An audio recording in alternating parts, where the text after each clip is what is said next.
working very hard these past 2 weeks, so we thank you for your energy and perseverance. We also thank you for the opportunity to address you here in this discussion. In our haste to act quickly, let's not forget to act wisely. In times of crisis, we're often urged by convenience or panic to fall back on old practices and cheap fixes, or as Mr. Steiner put it at the beginning of this discussion, as simple solutions. But we cannot continue along this road. We must ensure that wherever possible, even if it's hard, even if it costs more now, we prioritize truly sustainable practices, those that meet the needs of the present without compromising the ability of future generations to meet their needs. As the Iroquois say, in every deliberation, we must consider the impact on the 7th generation. Governments, NGOs, and individuals should translate the following 5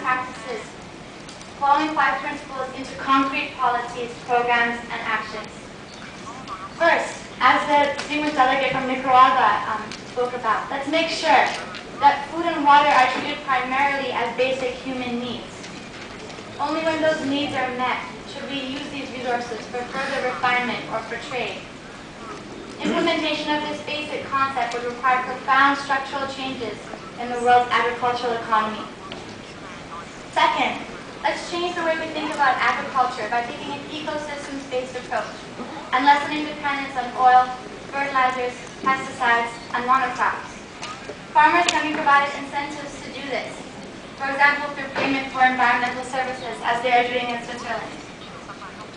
Third, let's dramatically reduce greenhouse gas emissions and provide resources for locally determined adaptation.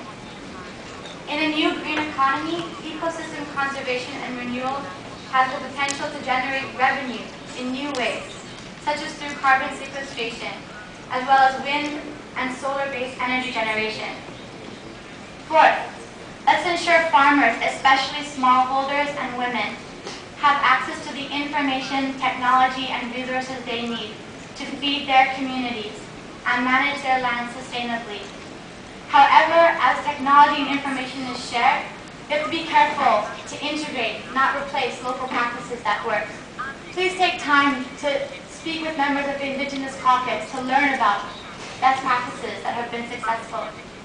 And finally, let's make sure that long-term responses include local people, particularly youth, women, Indigenous people, and marginalized groups, since their full emancipation is a prerequisite for sustainable development.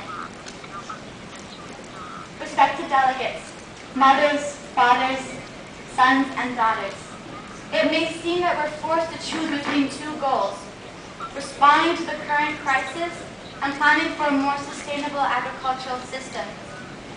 But we don't have the option of weighing these as separate considerations.